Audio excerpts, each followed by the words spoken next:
Stefan! Good afternoon. Ooh. What have you got there? Shrimp. Ooh, shrimp. Delivery, special delivery. Oh yeah, live shrimp. So, I have ordered 60, if I remember rightly, shrimp from the shrimp factory. Now I've ordered two kinds, blues and reds. So let's unbox and see what we have got. Gently. Yeah, I don't want to pop the bags. Oh, this is like proper unboxing, isn't it? Normally I just rip it open, but... Oh, look at this. So yeah, the Shrimp Factory is a company in the UK. This isn't a sponsor or anything. I just like giving shout outs to, you know, small businesses and things like that. So really nicely packaged. I'm gonna cut down it. Oh, nice, wow. Nice, really nicely done actually. Good work, guys. Box in a box in a box. Ah, so it's one of those half and halves. Shrimp box inception. Oh, there we go. Yes, there we go. Oh, okay, okay. Is that lunch? No, like, okay, so this is basically like bacteria balls that you can put in. They just provide like a food source, if you like, for like new tanks and things like that. So, yeah, I've already got some tanks set up already that I'm going to put these in whilst we're building our tank. And I'll definitely put some of these, or at least one of these, in the new tank we're setting up, just to like seed it, if you like. Mm. Oh, we've got some nice little botanicals as well. Again, they'll graze on these, they'll use it as food. Nice big catappa leaves as well. Okay, the shrimp. Here are the shrimp. Very nicely packaged, I must say. Good job. Do you want scissors? I'm going to use scissors. Yeah. So you guys know that I'm not used to being delicate with anything, so... And we can't see anything. And they're bubble wrapped. Wow. Bubble wrapped as well. Oh, we have shrimp. We have got shrimp. Yeah. They are all good. Now, obviously, they're not huge because you want to keep your breeding stock, but really good colours there. Blue diamonds, these are. Blue diamond. I was looking at those in... Maidenhead. Maidenhead. Yeah. And I was, liking the colourings on those. That's pretty cool. There we go. And there is the red cherries. They're wee. Little ones. Wee little shrimp. Awesome. They all look good as well. I can't see at the moment any casualties. That's a really good sign, isn't it? Yeah. Well, they've been shipped overnight and it's been cold in the UK as well. So the bags are a little chilly, but then obviously it's Neos. Neos can deal with temperature swings. I've had Neos once that I stuck in a bucket outside, not deliberately, they were just in some plants I left outside, not here, back in my shed, and literally just left it for like over a month through winter. And when I went to clear the bucket out, because I completely just forgot about it, there was still live shrimp in there. So they're very, very hardy. That said, I don't want to temperature shock them, so I'm going to put these all together in a tub, and then I'm just going to acclimate that tub just for, you know, parameters, temperature, that sort of thing.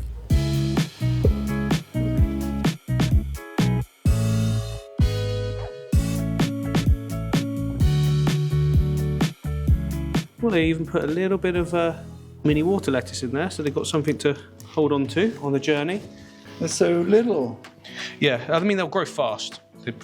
Like baby shrimp grow fast, as long as they're getting enough food in that. Again, check the bag. And that's why we check the bag, because there's one quart. Just the one. He's good. Ideal. Now, some of you might be thinking, no, don't mix the colours, because they'll crossbreed and you'll end up with brown ones. I don't mind. I like all the shrimp. And if that happens and we get babies that grow up to be good sizes, I'm happy that they're breeding. The colour for me, I just like shrimp, like whatever the colour. So now let's drip them. Literally not a single loss there at all, which I'm very pleased with. So this tank here breeds shrimp for me really well. And if it's breeding well, you know, there's good food, there's good water parameters, that kind of thing. I think it's to do with the rock in there that's increasing the calcium carbonate, which helps with their molting and things like that. And tanks where I put rocks in, like Sirius stone, or this is Owdley stone, similar sort of composition, the shrimp just seem to do well. And there is so many in here, and probably be using some of these for the shrimp tank as well. But this is where I want to put them, like my best tank. Do you know what I mean? Like, makes sense, doesn't it? Yeah. You know it works. Exactly. So. Yeah, so down here I've got like a load of tubes and different things. This one here, I mean, I should have just got a single tap, but I haven't got any. So I've closed off all of these ones.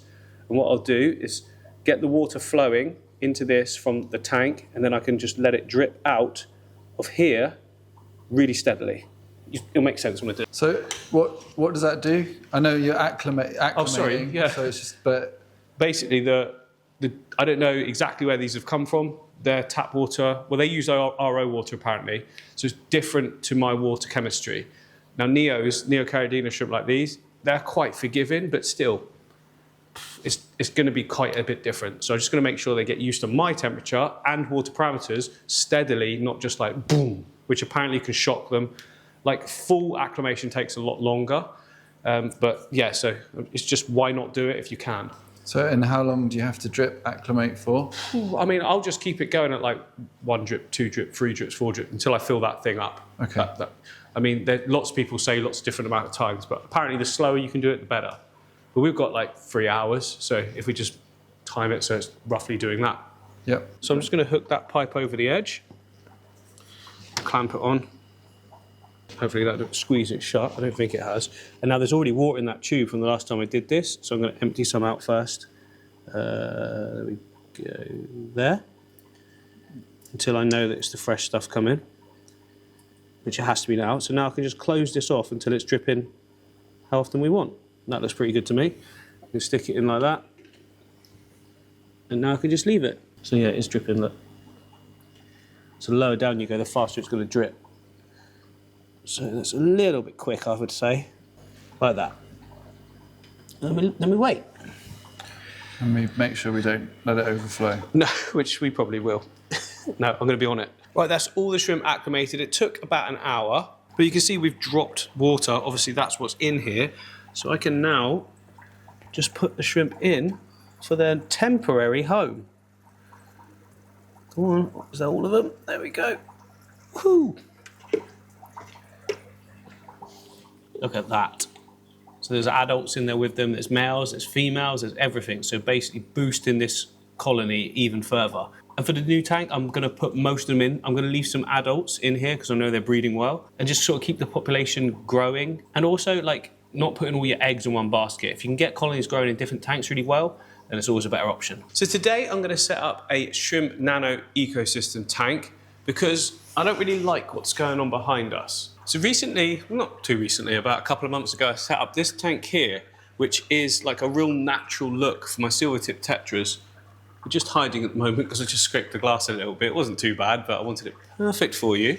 Anyway, when I was doing this tank, I took off the black background that you can see on the tanks around it, and I added a light screen. Now, I didn't need to add that light screen, to be honest, because without the light screen, it's all illuminated behind by the lights anyway. So I want to do a shrimp tank in this one next to it, remove the black background, and just do something really, really cool. It should look really spectacular. And then next to it again, I'm going to do something even more simple that's just using mosses and a little bit of wood. So we're going to have like full ecosystem and then real simplified like breeding grounds for Neocaridina shrimp.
That is a nice looking tank. I'm thinking though, should we escape without a light or should we put a light on? It's quite nicely lit. It's nice lit, it's natural. We'll see how it goes. Yeah, escape without. If it's going to look horrible, we can stick one on. Because I want you guys to be able to see everything I'm doing clearly. I think you can. Oh, because we've removed all of the stuff that stops light coming in, and it's so much nicer in here. And we've got some blinds ordered so we can just pull them down when we want, which is way better. You can control it more. Natural light works well, and it's just more, I don't know. Anyway, so as always, I'm going to start with a substrate system. Now, I want this to be an ecosystem, which means I want full sort of nutrients, bacterial colonization, all that good stuff in the bottom. So I'm going to create my own power sand. So I've got the Denale substrate. Now this is basically soil, but I have been using it recently. I used it in my home tank and the success has been absolutely amazing. I used to use like NutriBase and things like that, which is so good for starting off the tank. But I found that the nutrients ran out pretty quickly, but this stuff just keeps releasing and releasing and releasing. The plants go more and more and more. I've just found it to be fantastic. I don't know the science behind it. I don't know any of that stuff. All I know is that it works so well. So I did use this bag previously as like a bulking up underneath of a whole back system in a big, big tank. Anyway, I like the grain size, so I want to use it now to mix with the substrate material just to give it like aeration. No, not aeration, like flow. I want the water to be able to flow through it all.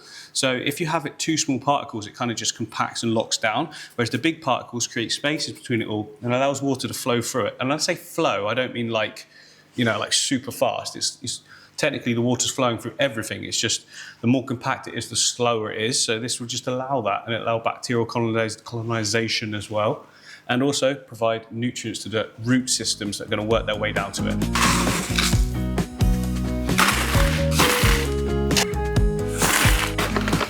Oh, beautiful. Smooth operator.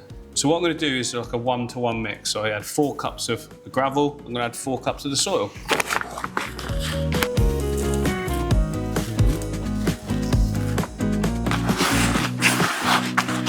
So now that's everything mixed, I can transfer that into the tank, sloping it up at the back a little bit as well. This is quite fun being able to film from the back. It's a bit different, isn't it? Yeah.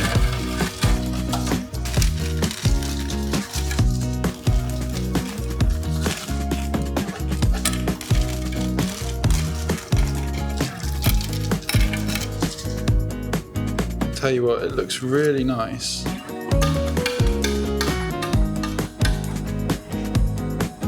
So now I want to cap this with sand. I like to use sand because it just locks it sort of down. It's also very, very easy to plant into because as the roots go into it, it sort of goes and just like clamps it. I found with aqua soils and certain other gravels and that, it just like, you're fighting a losing battle trying to plant it in and it just keeps floating up. So I like to use a little layer of sand just to help with that, but also lock all the nutrients down as well. Stops all this soil going in the water column because it would 100% cause a ton of algae if it did. So this is key to the basis of any ecosystem tank. My ones, yeah, is the substrate, which is underneath the top pretty layer. Which is your nutrient-rich. Nutrients, it's just like... And that feeds all the planting. Which then also feeds the water column. Well, it doesn't feed the water column, it purifies the water column, if you like. It's using nutrients to grow, so there's less chance of algae. That's just how I found it. And I never say that my way is the right way at all. It's just, this is what I do, and it seems to work a lot. And this now is probably the best method that I've ever found, using this soil, which ironically is some of the first stuff I ever did. Like back when I was in my shed, I used this stuff, and it always grew really well. But as I went, that's all I could afford at the time. But as I went on, I tried different things and stuff.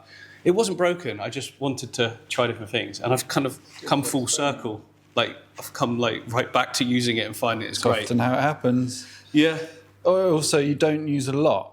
Like I was asking you then when you were kind of adding it into the tank, I was like, oh, you're going to need more, aren't you? And you're like, no. I think that's plenty. I mean, again, that's something I haven't experimented with, like amounts, but I know this is enough. If you use more, do you get more growth? I wouldn't have thought so. because it's going to take a long time for roots to use that nutrient. Yeah, the plants just use what they need to use, right?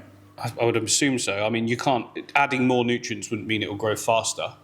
Adding CO2 would, and then it would use more nutrients. But I think that is perfect amount. Right, let's cap it up.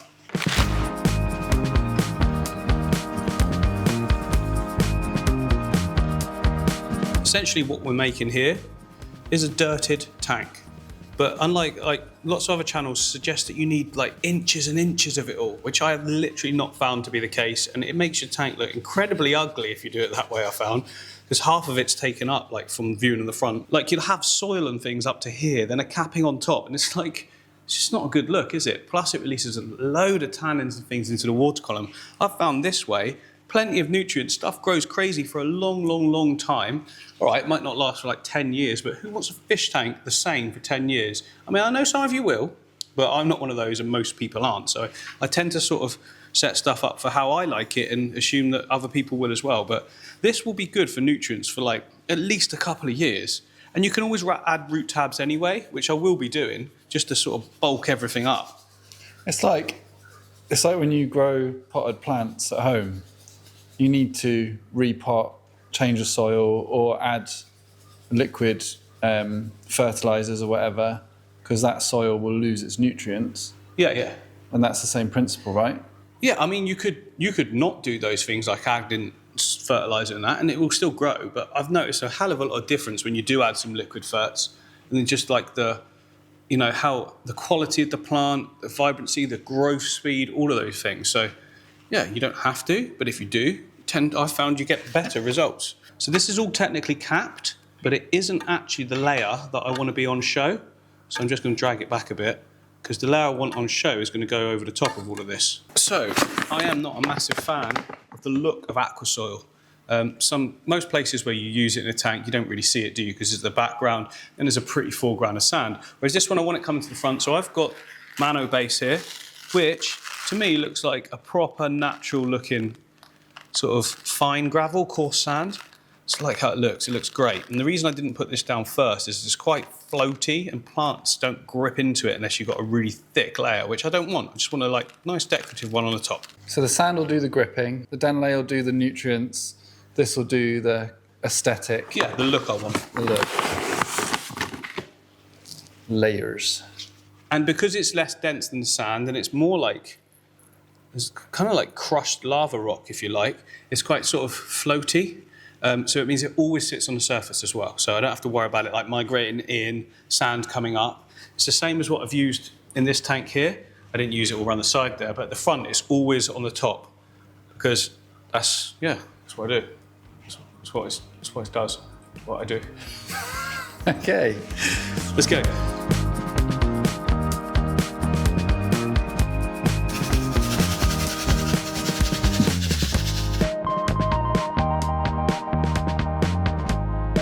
So that's the substrate system all in place. That's going to work an absolute treat. And now it's time to start deciding on how we want this tank to look. And I'm thinking something like this might be...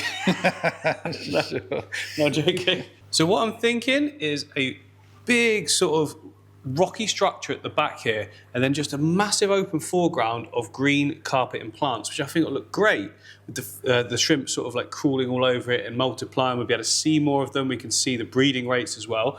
So I want to use Cereus stone in the back. I found that whenever I put either Cereus stone or alderley stone, anything that like increases the hardness of the water, just makes it so much easier for me to get shrimp to breed. I find like without that, they just live, but they don't breed that much.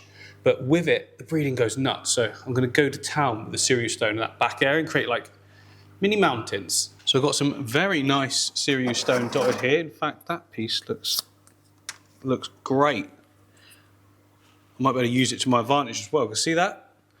A filter can go in there. No, it can't. It goes across. I can do something, yeah. Okay, cool. We've got options. So I've got loads down here to pick from. I'm just going to start sort of piling it up. Ooh. Ow! So the filter sits on this side. So I'm thinking that maybe I can just sort of hide it behind some rocks. Something like that. I'm going to stick these as well because that's going to fall over otherwise. Another one in there. This one looks quite nice for this side. Oh, beautiful. So there, yeah, there's quite a big area of gappage behind it. That's definitely enough for a filter there. I'm going to put some more pieces and things in here as well. I want coarser pieces, so there's gaps in between all the rocks, and then like shrimplets can go in there. Bits of mulm and stuff will be there, so creating biofilm and that's all a food source. I think that'll work well. Shrimplets. Shrimplets, yeah, baby shrimps. That's cute.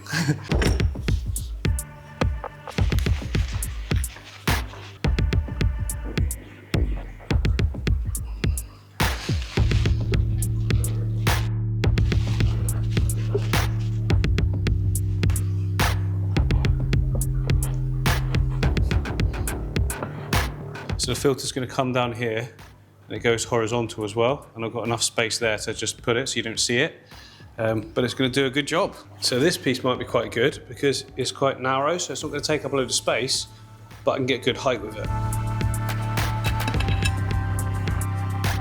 Quite like this sort of valley that's created. Yeah, an opening at the back. It looks mountainous, but it's only taken up, like come down sideways. You can sort of see how much, like it's not taking up a huge amount of the tank, but it's going to really help with the water and looks cool as well. I want to fill out this back area though. Not completely because we need the filter obviously. I have found some coarse gravel. So this is just going in at the back. Yeah, just filling out that area. Will you then put this stuff on top of it again to hide it? No, you shouldn't see it. So there's like a mixture of more coarser pebbles and things, which will fill it out nicely.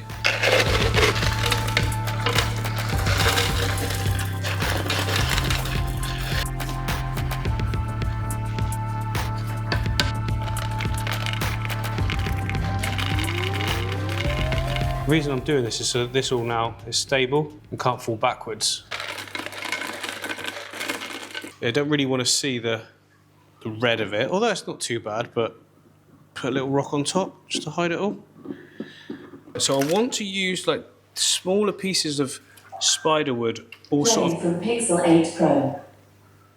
So I want to use all pieces of like smaller spiderwood or creeping over all of the landscape, the hardscape, the rock work as well. So it just looks really cool, like root systems maybe, or I don't know, just something interesting. The wood, the rock. Also a different thing for the shrimp to Graze and stuff, yeah. graze on, because presumably algae and other things that shrimp eat are different on wood and stone, right?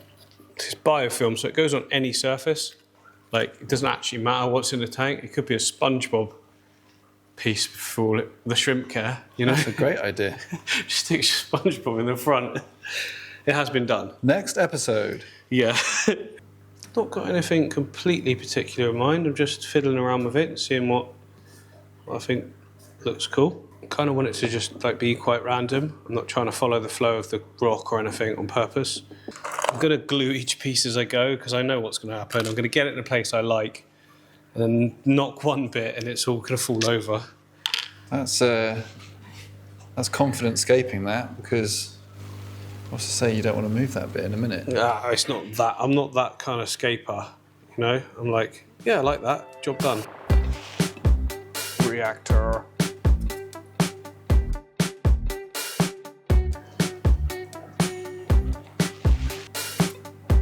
Try not to overthink this at all. Just want it to look like a lattice. You know, is that the right word, isn't it? Lattice? I thought you said lettuce. Oh. This is the great thing about nanos. You don't need a ton of hardscaping things to start getting something to look really cool. Like the intertwining sticks and stuff. It's just a few sticks. It looks cool. I guess anyone starting in the hobby as well, it's quite a good place to start, right? Yeah, definitely. Some people say, and they are true to a point, that nanos are harder than bigger tanks just because it's less water volume for if there's any issues. But I don't know.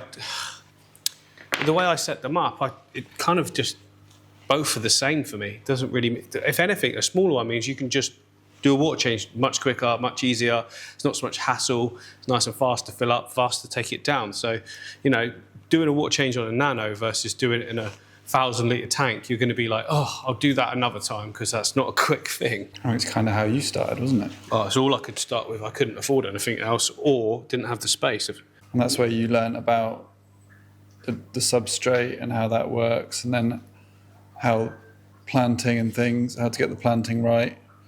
Yeah, well, I kind of went against all the conventional methods because I didn't have the money for like aqua soil, so I used kind of what I'm doing today. I found it worked so well. It's time for another appearance of Trey. Oh, hey, Trey. He's like, why do you keep tucking me under there? So down here I have a great assortment of in vitro plants from Denelé Plants. So one of my favourites is the moss that I've got here, which is Christmas moss. And the reason my favourite is because out of the pot, it looks instantly mature and great. You don't have to wait for it to grow in. So I've got quite a few of those actually. I've got one. It's quite a nice example here, in fact. Three. Oh yeah. It's not that one. Oh. It's that one. Here, in fact. How many of those have you got? I've got 5 of those. And then we've got some nice hair grass as well. These have been sat here for a while, so I'm not sure how great they're going to be. But I have got Halanthus tenellum green. This was ordered recently, so look at that. The health of that is fantastic. Definitely using that. I'm just going to pack it right up. We've got Monte Carlo as well. Let's just get like a proper like forestry look. All the different textures. Right, that's a lot there. I don't know if I'm going to use all of those. Who are you kidding? No, I made it. I think I'm going to start with the mosses. I'm going to moss it all up, and then I can add the other bits and bobs wherever I want. But there is a gel that comes with it. We need to wash that off first.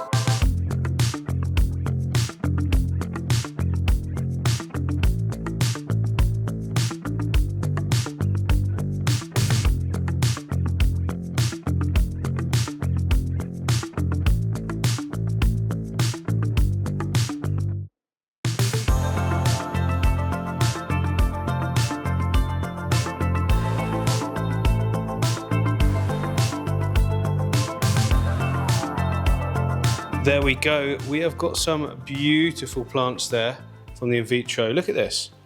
Look at this Monte Carlo. Like, doesn't get much better than that, does it? 4-gram plants, I find you get way more for your money when you get them in the in vitro cups. So yeah, I'll leave a link below for Denelé Plants UK if you guys are interested. Straight to the website. And if you pay for it, you get next day delivery as well. So first thing I'm going to do is add the mosses in and the Monte Carlo. I've kept a few of the Monte Carlo whole because I want to put them as like, you know, in the water column. So they'll draw nutrients from the water column just like a moss will.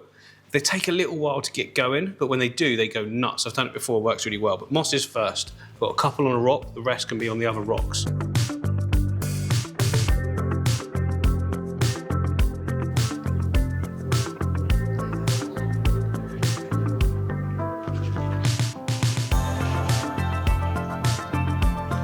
Just want to add a bit of glue to this on the rock as well. It's wedged in by the wood, but that top bit would just float away.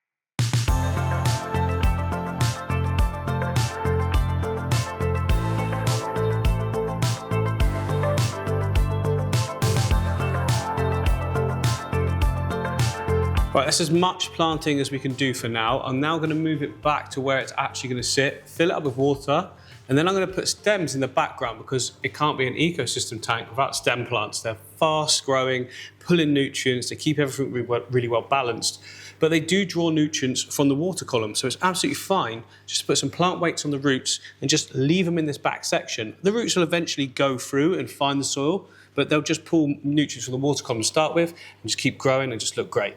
Slide again. Your fingies. Oh, this is fine. That's it. Slide yours over, and then oh no, so it stays on the mat. That's it. Yeah. There we go, looking great. And now I can fill it up nice and slowly.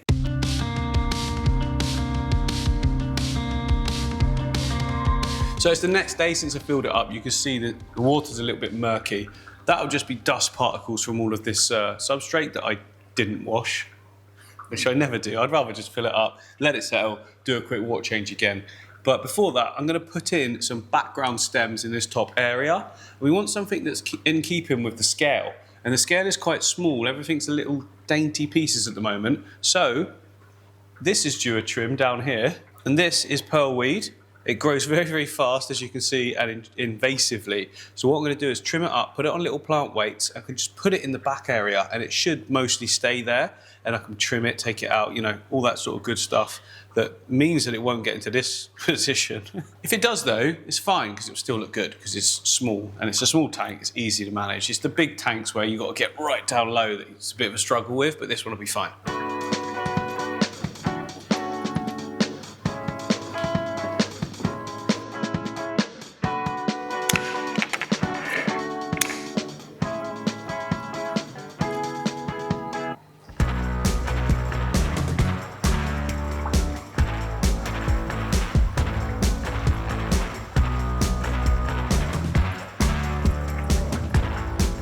So this is the tank that all of the shrimp are in, and I just want to use this thing, this wood thing that I put in here quite recently.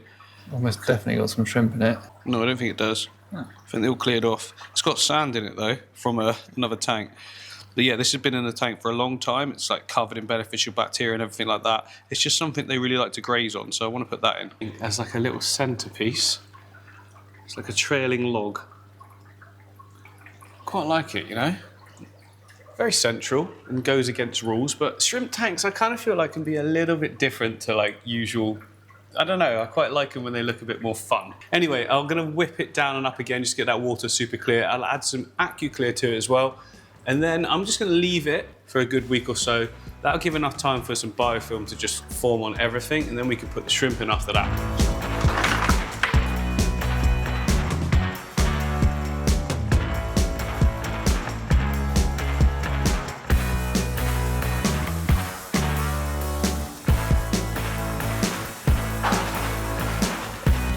It's like relay. Bit of the old AQUARIUM.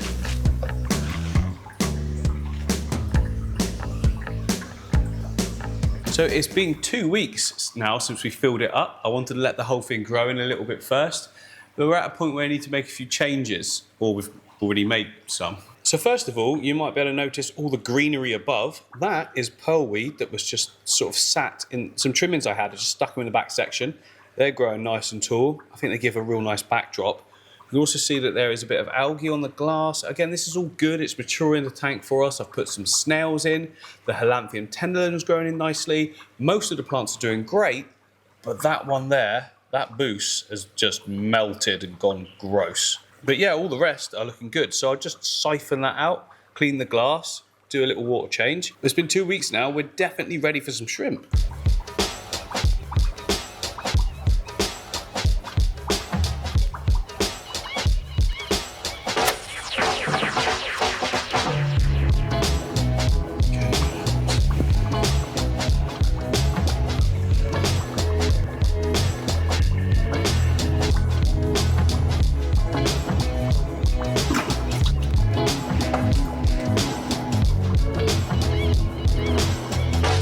There we go, lovely water change, looking nice and clear. I've got some floating plants as well here. This is Amazon frog bit with some lovely thingies.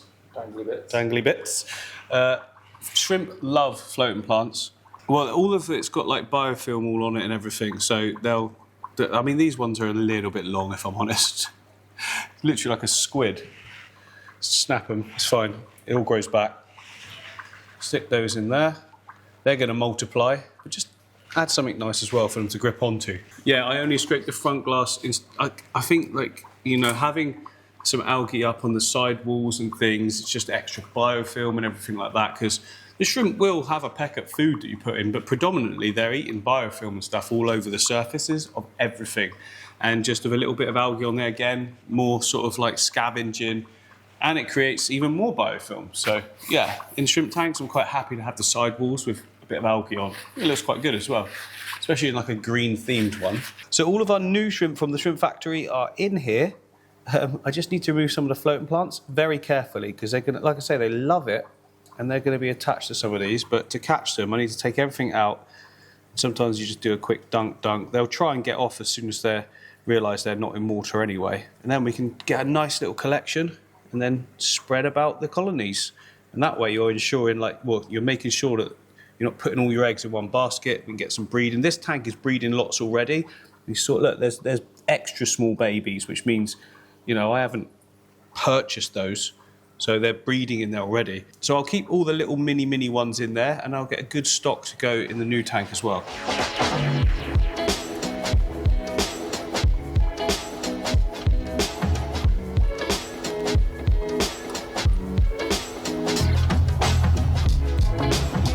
Couple in there.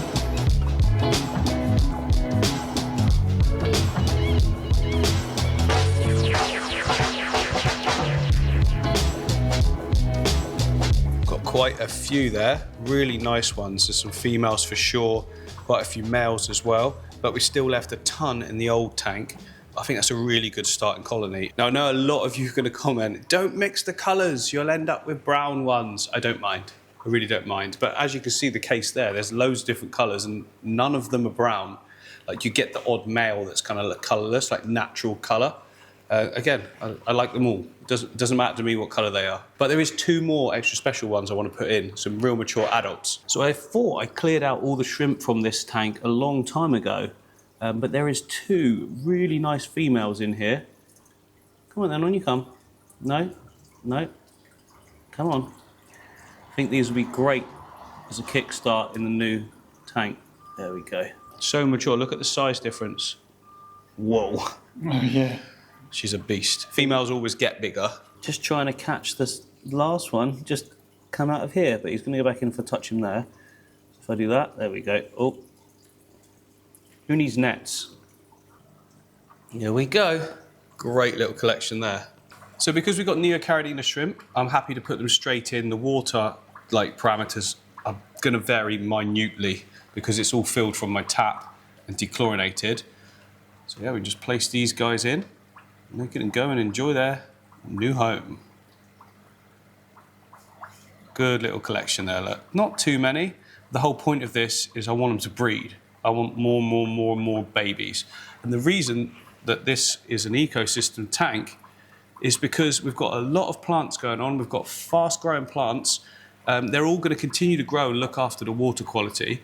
But we've also got the rock in there as well, which is going to increase the hardness, which is needed for the Neocaridinas to be able to molt. And also, the way they grow is by shedding off their skin, their outer casing, exoskeleton. That's when they grow. And you need that to continue so that then they can have babies. The bigger they grow, the more mature they get, the more babies you'll get as well. Just realised there's a few more still in here. Sorry, guys. There we go. 2 big ones, 2 big females, loads and loads of males. Awesome. So this one's a little bit different to usual. I kind of like to treat shrimp tanks a little bit different to your traditional aquascapes. As I said before, you can make it a little bit more fun. And I'm looking forward to seeing the colony just grow bigger and bigger. They should have absolutely everything they need in here. I will start to add in a little bit of shrimp food every now and again as well. But there's so much surfaces, so much biofilm. It's going to be a little bit of an algae build-up as well, but it's all healthy for the shrimp. This is just the first in a long line of nanos that we've got planned for future videos. So make sure that you'll sub, because we've got loads more coming.